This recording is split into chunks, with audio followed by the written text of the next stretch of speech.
It's time for the weekly closes on the miners. Let's see what kind of excitement we got up to this week. We also have an exciting announcement for the channel in this episode. We are releasing our own merch. We've got merch now, so I'm going to be releasing this very soon. It's not available quite yet. I'm trying to get it pushed out maybe in the next week or two, but on the screen here, you've seen I've got a couple of designs on here. I've got the Dogecoin Doge here. He's got the coins raining around him. I've got a dragon guarding his Bitcoin in his cave, in his lair.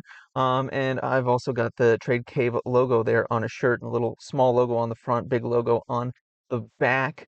Let me know what you think about those in the comments. Give me some constructive feedback there. They aren't for sale yet, but they are coming up soon. So I'm just announcing that I have got the merch designed, ready to deploy. I just need to create the storefront and connect everything together, and it's ready to go. So I'm very excited about that. Just wanted to show it to everyone here right now.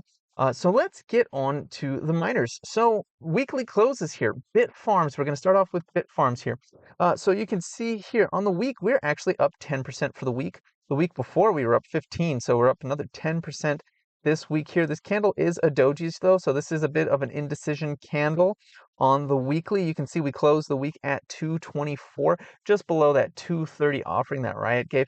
Who knows? They might still be buying more and more of this stock here, trying to get a larger and larger share of the vote here, so they can continue to push their agenda on bit farms. You can see that we closed just below the 20-week moving average, which is not great. I would like to see it get above that 20-week at $2.30. I think that would be a significant move for it, especially in terms of this deal that Riot's trying to push forward. If it goes over 230, they're going to have to come back with a larger offer here. Remember that the 200 week is also hanging out at $2.50. I have my red line right there as well. That is an area to look at right above 230 for some sort of resistance. Now, in the past, we've cut right past that on the way up and the way down. So once we get there, that might not be as much of a barrier as I am thinking it might be, because twice in the past, we've just cut right through it, both up and down. So I'm looking for that potentially to just slice right through it on the way up here, and some potential summer rally. We did have a sell off yesterday pretty much across the board, which is affecting the weekly close here. Everything kind of dipped during the day. It came back a little bit towards the end of the day there, but it was not a fantastic day for Friday on that. So let's take a look there. We are outside of this descending line here. We're on our way up. It kind of broke out of that pretty strong. I want to see it really get above that 230 here for Bitfarms, so to really feel confident about it. And I think if they have like any good news to release anytime soon, it'll probably send us flying higher on that, as you've seen. Riot for the week. Riot is down actually 6%. 6% on the week. That's not great, especially when we look at it back to, oh yeah, no, it basically gave back everything from the last 2 weeks pretty badly here. Riot's not doing so good, but we are seeing a bit of now. I don't like it. I really don't like the Riot chart. I'm not a huge fan of it. I do think that we are consolidating. It is looking a little bit like it was back here in October, where things were just consolidating down here between $11 and like 860. We are seeing a similar sort of move here. Let me just hide all these drawings for a second. And yeah, I think we'll probably stay above the $9 level for a while now. We are compressing. We're in a Bollinger Band Keltner channel squeeze, as you can see indicated here at the top of the chart. If we look at the fibs, just the fib Bollingers, so these are marked out for the 200 average. Yeah, the main one here is at 1749, which is also, I think, where the 200, yeah, the 200 week moving average is also right about there. Every time we get up there, we get rejected. The last 4 times, once we tapped it, twice we tapped it again in July 2023, then again in December 2023, then again in February, and yeah, and a little bit in March of this year, before getting rejected 3 times back to the exact level it's at right now. 3 times to this exact level. So this level where we're at now, we've been trading in a range basically since April 2023. So for over a year, right, it's been trading in a range between about $9 and $17 to $20 in that range, and it's been falling that whole time. So that's not great. I would like to see it. It's got to get up to the 1786. It's got to cross it, and then we start getting into a different territory here on Riot. But for now, it's not looking fantastic. But when the move does happen, I do think it'll come up to this purple line here quite fast when it starts to happen. It is coiling right now. It's just a waiting game. It's time to be patient. This is a time to be patient for sure on all of the miners. I don't necessarily see Riot falling dramatically from where it currently is, but I do see it rising quickly to around like that $16 to $17 range and then potentially hitting a wall there and falling back down again. Let's take a look at CleanSpark. CleanSpark is down 8% on the week. That's following a week of up almost 10%. So it is an engulfing red. So we engulfed last week. I don't see it again. It's looking like a consolidation pattern here. The 20 week is holding us as support. And then above us, this $18 range seems to be a difficult place for it to get back above. So we're kind of getting beaten down from 18 and held up by the 20 week, which currently is sitting at 1573. Yeah, about 1573. So I don't really see us going much lower than 1573. We might come back to tap $15 one more time if Bitcoin starts to dip. But if Bitcoin starts to take off, which is what the expectation and the theory is, and is in terms of it moving up from where it currently is right now based on its patterns, we'll likely see CleanSpark also move up with that. And hopefully we'll stop seeing these candles with these big old wicks on top very soon, and it'll actually let us break out of this thing. Let's take a look at the fibs for CleanSpark. What do those look like right now? So we're above the midline on the fibs. Okay, that's good. I don't see us coming back to this one at 1170. Really don't see it. Let me turn on all of them though, because I think this one needs to see, I think we need to see the 236 on this one. Yeah. All right. Yeah, we're right below the 236. If we get too far below that, yeah, we could potentially come back to this purple line, but I think that purple line will catch up to somewhere like 1350 or so by the time we do that, we were to do that. Okay. If we close above 1684 next week, I would be looking for a quick move up to hopefully around $20, but hopefully, closer to 25 up here. The top of the fib on the weekly, and this is measured out for the 200 average on that. The top of the fib bands is all the way up at $34. Wouldn't that be amazing if that happened? Like we came off of this 236 shot right past the three. What, I always forget what the three is. The 382 right past the 382 and the 618 and right up to the 1. Boom, wouldn't that be really cool?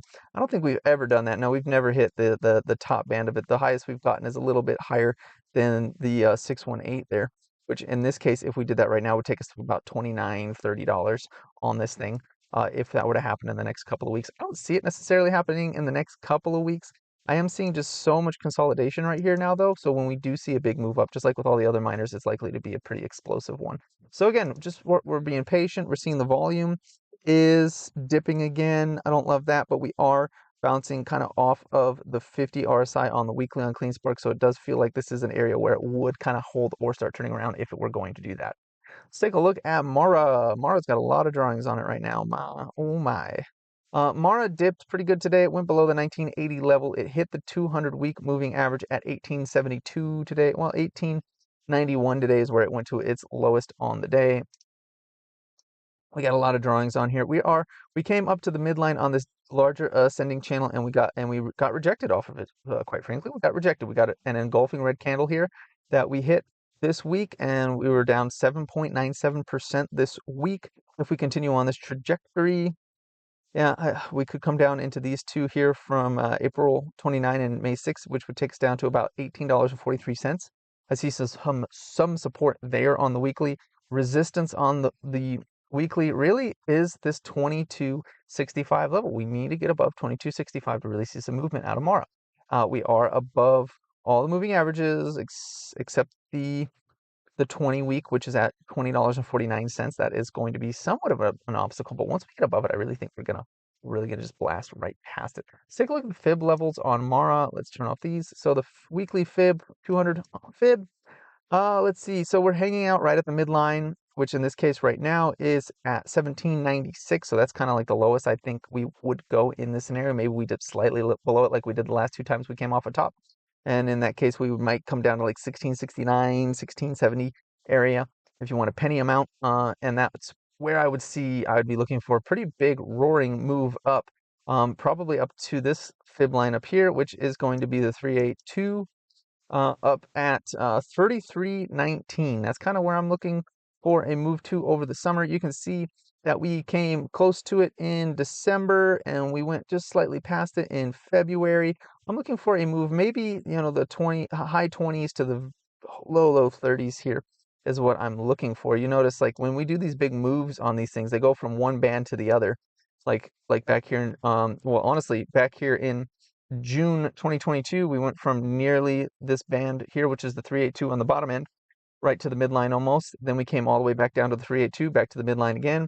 Then we scooped up halfway. This is probably the two. We scooped up, went right past the midband up to the 382 on the upper side, back to the midline, back to the 382. Now we're back on the midline. What's above us? The 382. Since I'm looking for some sort of upward move here next. Now there is an ascending channel that it is forming right here that it has been forming since April 15th. I don't love that necessarily. I don't love that, but we are at the bottom of that channel right now, so we have been testing it. Let me turn on the drawings. Yeah, so we have been testing that ascending channel. We broke out of this descending one, and we came up in this ascending one, and we're kind of near the bottom of it right now, so I would like to see price to turn around right where it is. Otherwise, I would be concerned about it coming back down a little bit to this purple line at like the $17, $16 range, which I really wouldn't want to see on Mara right now. I did pick up some more calls this week. I'm up to about 5 calls for what did I put it? I think I 5 calls at $20. So 5 $20 calls out to January 2025. I'm hoping to flip those in the next 6 to 8 weeks and get them off of my exchange again, like sell them and profit off of those hopefully in the next 6 to 8 weeks. That's what my plan is. Hopefully Mara will cooperate and allow that to happen. Okay, let's take a look at Bit Digital now. For the weekly, Bit Digital is down 1.59% on the week. That's not so bad. It's one of the few that does not have an engulfing red candle here. We did print a bit of a doji right now, so it's kind of not really sure if it wants to keep going up towards $3 or come back down towards $2.34. We're not exactly sure where it wants to go, but the volume is green. We are above the 50 on the RSI, so I do like those two things. We're at the midline of this ascending channel. We just broke out of this larger descending channel. I like those things too. Okay. I like both of those things. Let's take a look where we are. So we did get stuck just beneath the 20-week moving average, which is not good. The 50-week moving average has been resistance once, twice, nearly 3 times. So we need to get above 282 before we're really in any kind of clear. We're right on the 20-week, right on it at 250. It's just above us. Yeah, it's just above our current price at 250, and we're at 248. So below us, 234 could catch us if we fall down. There's a lot of support back here, 234 from the last dip. And above us, we got 250 and 282 and then $3. Hopefully we just blow right past $3 like we did the last 2 times we went above it. Like it's nothing, and we go right up to the 200-week moving average at 523. That would be fantastic. Let's take a look at the fib bands on this thing. Also, we are doing a Bollinger Band Keltner channel squeeze right now, which often ends with explosive moves, especially when we do it for an extended period of time. So look out for that too. Now let's go to the fibs. Let's see what the fibs look like. So the fibs are pretty intense on Bit Digital, as you can see here. The midline for it is all the way up at $7.95. I might have to adjust this, and the top is up at $23. That seems a bit excessive, right? Look at these straight lines. Let me reduce this down. Let me take it down to about 90 days. Let's do a 90-day one for Bit Digital. All right, that's a little more realistic, I think. Things got tight. Yeah. When we've come to the top of it once before in February. Yeah, so the top in this case would be about 566, which is in alignment, I think, with the 200-week. Yeah, it's pretty close to 200-week. I think that's fair for Bit Digital there. On this one, I would like to see it squeeze. Now, if it gets this high, remember, if it gets up to 566, there's over 20% short interest on Bit Digital. If it gets that high, it could squeeze. And if it squeezes, then we'd be looking at closer to those prices up here in this box between like the $7, $8, maybe even $9 if there is a short squeeze on Bit Digital. So remember that there is high short interest on this thing. If it hits $5, they'll be forced to cover. Those shorts will be forced to cover, and if they cover, we could go way higher really fast. So keep that in mind. That is one of the reasons I've got Bit Digital. It's why it's one of my largest bags. It's because there is a potential for a short squeeze on top of very large potential incoming volume here with the Bitcoin move that should come in for the summer. And I'm still waiting for it to come in on the summer. I'm still expecting that to happen. Okay. On to Corz.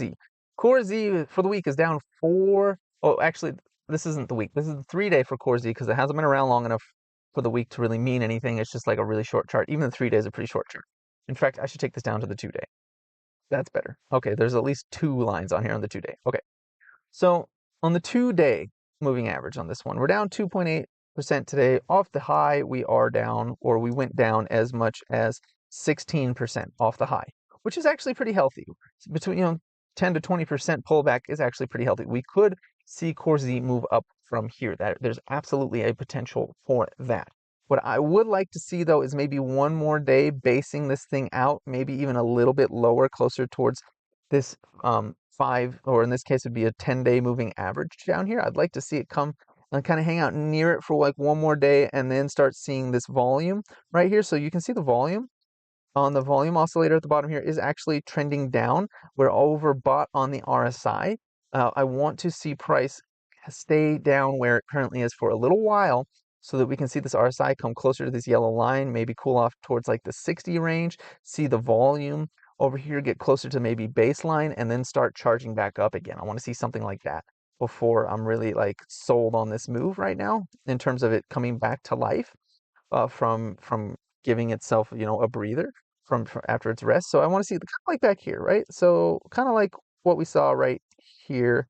And let me just right here on April 18th to April 30th, where we saw volume. Let me just make this nice and big. So we saw volume come up, spike, and then come back down close to baseline, and then start charging back up again.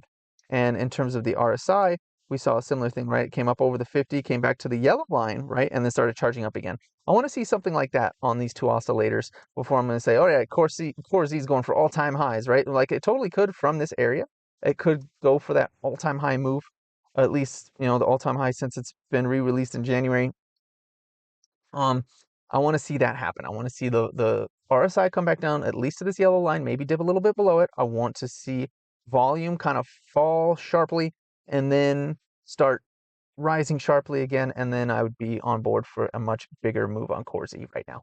We are coming out of a Bollinger Band Keltner channel squeeze right now, which often does result in a pretty explosive move, which you did see actually already happen, 18% in that 2-day period here, starting May 24th. So that might have been the explosive move. Now there could be more left because it's going to come down in a descending channel for a little bit. And then once we start seeing it curl up and break out of that descending channel, I'd be looking for it to come and test the highs, potentially even up at $6.11 right now.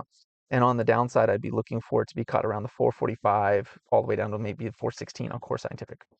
Let's take a look at Iren for the weekly close. It was down only 0.5%. Not bad. It is flagging up here. I actually like where it is right now. So the only thing I don't like about this chart is that all the way down here is the 5-week moving average, which is all the way down at $6.04. That's way more than $1 below where it currently is. Now, with that said, Iren's got an interesting setup here. So turn off these, turn off the drawings.